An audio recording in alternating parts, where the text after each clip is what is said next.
اللہ کی محبت کا اندازہ آپ اس بات سے لگا سکتے ہیں کہ اللہ نے قرآن میں کہا ہے کہ اللہ قرآن میں ارشاد فرماتے ہیں اللہ وہی تو ہے جو اپنے بندے پر کھلی کھلی آیتیں نازل کرتا ہے تاکہ انہیں اندھیروں سے نکال کر روشنیوں کی طرف لائے۔ اگر ایک انسان گناہوں کے اندھیروں میں تو وہ اللہ کی آیتوں کی وجہ سے اپنے گناہوں کے اندھیرے سے نکل کر نیکیوں کے راستے پر آ سکتا ہے۔ اگر وہ کفر کے اندھیروں میں تو اللہ کی آیتوں پر غور کر کے وہ توحید کی روشنی میں آ سکتا ہے۔ آیتوں کو دل سے پڑھ کر اس پر ریسرچ کر کے وہ توحید کے راستے پر آ سکتا ہے۔ اسلام لانے سے پہلے بہت سارے صحابہ کی زندگیاں اندھیروں میں تھیں، لیکن جب اللہ کی آیتیں اتری اور اللہ کی آیتوں کے ذریعے سے ان لوگوں کو سمجھایا گیا اور پھر جب وہ لوگ سمجھ گئے تو اللہ رب العزت نے ان کو عزت دی، نام دیا، شہرت دی، سب سے بڑی بات اپنی رضا دے دی، اپنا تعارف دے دیا، اپنے لیے جان دینے کے جذبے دے دیے ان کو، اور آج تک دنیا میں ان کے نام زندہ ہے۔ اسی طرح آج بھی اگر کوئی انسان گناہوں سے باہر آنا چاہتا ہے، ڈر جائے، رک جائے، تو اللہ رب العزت اس کی ضلالت کو ختم کر کے اسے عزتوں کا تاج پہنائیں گے۔ آج بھی اگر کوئی اللہ سے دور جانے کا سفر روک دے اور اللہ کے قریب آنے کا سفر سٹارٹ کر دے تو اللہ رب العزت اس کے لیے ہدایت کے راستوں کو آسان کر دیں گے۔ آج بھی کوئی انسان اگر اپنے گناہوں کو کرتے کرتے تھوڑا سا اللہ سے ڈر گیا، اپنی آخرت کو سوچ کے تھوڑا سا اپنا مائنڈ سیٹ چینج کر لے تو اللہ آج بھی اس انسان کو اپنانے کے لیے تیار ہے۔ اللہ فرماتے ہیں کہ انما المؤمنون الذین اذا ذکر اللہ وجلت قلوبہم وَإِذَا تُلِيَتْ عَلَيْهِمْ آيَاتُهُ زَادَتْهُمْ إِيمَانًا۔ پڑھیں تو صحیح اللہ کی باتوں کو، پتہ چلے گا آپ کو کہ آپ کا رب آپ سے کیا کہہ رہا ہے۔ کہ مومن تو وہ لوگ ہوتے ہیں کہ جب ان کے سامنے اللہ کی بات کی جاتی ہے تو ان کے دل ڈر جاتے ہیں، لرز جاتے ہیں،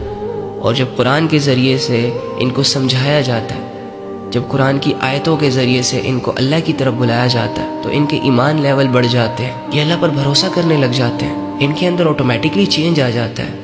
یہ اللہ کی طرف بڑھنے لگ جاتے ہیں، اللہ کی طرف چلنے لگ جاتے ہیں،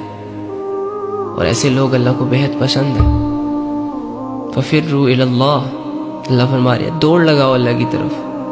کیونکہ وہی تو سب سے بڑی کامیابی ہے۔ اور جس انسان کو اللہ مل گیا بس اس کا مقصد کمپلیٹ ہو گیا اس دنیا میں آنے کا۔ اب اسے یہ حق حاصل ہے کہ وہ خوشی خوشی اپنے اللہ کے ساتھ اپنی زندگی کو گزارے۔ اب حالات کی وجہ سے پریشان نہ ہو، حالات کبھی اچھے ہوں گے کبھی برے ہوں گے، لیکن اگر آپ کا مقصد کمپلیٹ ہے تو آپ کو یہ حق ہے کہ آپ خوش رہیں، اور آپ کا مقصد اللہ ہے۔ اگر آپ اسے جان گئے، اگر آپ اسے مان گئے، اگر آپ اس کی عبادتیں کر رہے ہیں، اگر آپ ان کاموں سے رک رہے ہیں کہ جن کاموں سے اللہ رب العزت نے روکا ہے، اور ان عبادتوں میں مصروف ہے کہ جن عبادتوں کو آپ پر فرض کیا گیا، تو کنگریچولیشن، آپ لوگوں کا مقصد کمپلیٹ ہو چکا ہے۔ اب تو بس آپ کی موت آئے گی اور مرنے کے بعد آپ کو ایک بہت بڑی کامیابیوں کے حوالے کر دیا جائے گا، جہاں پر کوئی روک ٹوک نہیں ہوگی، جہاں پر اللہ خود چاہے گا کہ میرا بندہ انجوائمنٹ کرے، انٹرٹینمنٹ کرے، کھیل کود کرے۔ لیکن بس اس دنیا کی زندگی میں ہمیں تھوڑا سا پابند کیا گیا، دنیا کی زندگی میں صرف ہمیں اپنی مرضیوں کے حوالے نہیں کیا گیا، باؤنڈریز سیٹ کی گئی ہیں۔ اب ان باؤنڈریز کے اندر ہم نے رہنا ہے، اس کو کراس نہیں کرنا، ادروائز تو چند دن کی زندگی ہے یار، گزر تو جانی ہے، گناہ کرتے کرتے بھی گزر جائے گی اور نیکیاں کرتے کرتے بھی گزر جائیں گی۔ اگر تمہارا کنیکشن اللہ کے ساتھ سٹرونگ ہے تب بھی اس زندگی نے ختم ہو جانا ہے، اور اگر تمہارا کنیکشن اللہ سے ویک ہے یا بالکل تم کٹ آف ہو اللہ سے، پھر بھی زندگی نے گزر جانا ہے۔ اب اللہ سے کٹ آف ہو کر اگر تم پوری دنیا بھی اویل کر لو، کلیم کر لو، تب بھی تم نے مرنا ہے، اور اللہ کو پا لینے کے بعد اگر تمہیں روکھی سوکھی کھانے پہ گزارا کرنا پڑ رہا ہے، لوگوں کی باتیں سننی پڑ رہی ہے، تو کوئی بات نہیں، یہ بھی ختم ہو جائے گا۔ اِنَّ لِلَّهِ وَإِنَّ إِلَيْهِ راجعون۔ آپ اس کانسیپٹ کو سمجھیں کہ بے شک ہم اللہ ہی کے ہیں اور اللہ ہی کے پاس لوٹ کر جانے والے، تو صبر کریں، خوش رہا کریں، اینڈ ڈو سم ایفرٹس، کہ جن ایفرٹس کو پٹ کر کے